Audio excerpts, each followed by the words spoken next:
like most people, you're a little nervous to be on camera, but you know how important it is to be on live streams, to create videos for your TikTok and your YouTube and your Instagram, and you want to build up that confidence so that it feels more natural and less stressful for you as you are on camera. There's a couple of things that you can do to make it a little bit easier on you. And the first thing to realize is that this does not have to be done jumping into the deep end. You do not have to jump directly into being very public and very much on camera all the time. You can start in small increments and grow from there. So you want to actually start by filming by yourself. This does not have to be something where you are on display for the entire progression of learning to be more confident. In fact, I want you to set up your phone or your camera source and sit in your room alone, and I want you to practice filming videos. You're going to talk directly to your camera. You're going to make your valid points. You want to go through as if it were going to be posted, but this is your permission to not post those videos. This is just part of the learning process. So for the next week or 2 weeks, I want you to just sit there and film a video every single day, making a good point. Then you're going to go and watch those back, and you're going to see what you can do better. You're going to look for some of your tells. You're going to look for things that you don't necessarily want in your videos, and you're going to learn how to make those better. You're doing this in the privacy of working in your own home. You don't have to show anybody. Now, once you get to a point where you feel pretty good about what you're doing and how you're doing it, you can now expand this.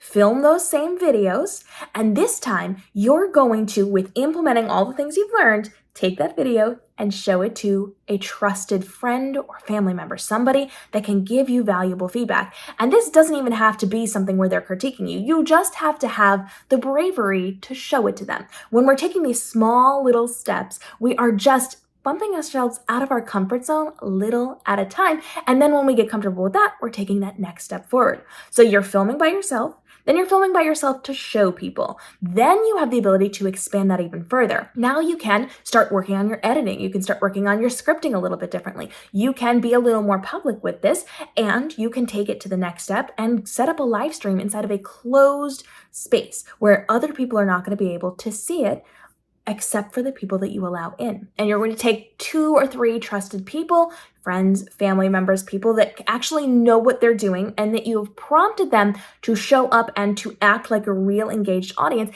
And you're going to go through the process of doing a live stream or doing some kind of conversation that is going to be filmed with a live audience to give you reactions in real time. You're going to build this up until you have a closed group of a smaller number, but not necessarily 2 or 3. And you're going to continue to live stream. You're going to continue to film those videos and show them to more and more people. Now, when you get through this process and you've built up your knowledge of what you like and don't like, what's going to work for you and what's not going to work for you, how you're going to film, how you're going to set up the things around you, now you can start showing things publicly. And the best part is, if you happen to get a video along the way that is really, really good, and you think you've put your best foot forward, you can actually use that video out on your social media. And you can decide to post it now, or you can decide to post it in a few weeks as you are building up your bank of content. But your entire goal with this process is for you to take very small steps and learn how to just a little bit step outside of that comfort zone until you're comfortable again and push yourself just a little bit further. This builds up your awareness of who you are and how you act on camera. It allows you the grace to try new things and to see what's going to work for you. And it gives you a little bit of space to grow. So you're not putting your very beginner work out online. You are going to build that up a little bit, then put content online. So you want to make sure you have a plan as you are creating your content. You want to make sure you have scripts. You want to make sure that you're filming it in segments. You want to make sure that you are using important things like your editing and your overlays. You want to make sure that you have a strategy for how you're going to do this. When you have the security of how you're going to film, whether it is all in one take and you're going to have notes somewhere that you can look at behind the camera, or you're going to use a teleprompter, or you are going to film it in segments, or you're going to have a running list of things on your computer in terms of like an agenda that you're going to be using, which is especially helpful on a live stream. be.live's got a really great thing that allows you to have those agenda notes that you can put on screen, or you can just use for your own peace of mind to go through the process of the conversation you want. Having that plan allows you to really settle yourself into the knowledge that you have that ready to go. You know how this is going to work, and so it gives you that peace of mind to be able to take the next step forward so that you can focus entirely on what you're going to be saying. Now, you also want to make sure that you pay attention to your setup, because your setup, the things around you and how you are running your live streams or your videos really can make or break your success. If you are in a space that you're uncomfortable in, that's not going to help you. So your lighting matters. Where you're filming matters. How close you are to the camera matters. If you are somebody who's a little nervous about being on camera because you don't like the way that you look when you speak, or you don't like constantly looking directly at the camera lens, maybe you need to be a little bit further back. And that will give you some comfort. That will give you a little peace and a little space to be further back. Maybe you don't like the way that your body looks on camera. Maybe you do want to be close up so that it's only showing from your shoulders up. Knowing what's going to make you comfortable on camera allows you to be more free in the way that you're having those conversations. And making sure that you have a comfortable background, a comfortable setup is going to be the thing that can push that needle forward to allow you to make that connection a little bit easier. When we have space, and that is your digital space, the things that are on your screen as you're doing it, the setup that you have in your camera or on your computer, that is the lights, the background, the things that are surrounding you. When you have that faith that is going to be fine. You've set that up, you've done your due diligence, everything is where it's supposed to be, and you're comfortable with how that functions in your live stream or in your videos, then you don't have to think about that. You don't have to constantly be thinking, does this look okay? Does it look overcrowded? Does it look like it's missing something? Am I missing some buttons here? We don't have to think those things through. You can focus on delivering your message. When we take those external factors away, because we've already dealt with them, we've already worked with them, now we have the capability to just focus in on the message, just focus in on what is going to work best for us and for the conversation we are having with our audience. Because it really does boil down to you are the messenger, but the messenger is not as important as the message. The thing that you're delivering to your audience is the most important thing.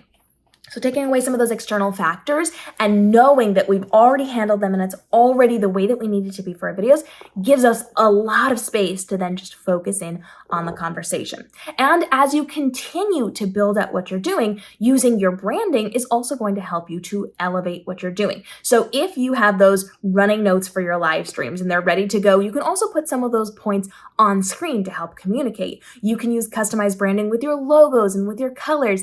Things are going to allow you to communicate better. So even if you don't say all of the words just perfectly on camera, you can use the elements of your branding to help communicate those points. Having your topics on screen will be helpful.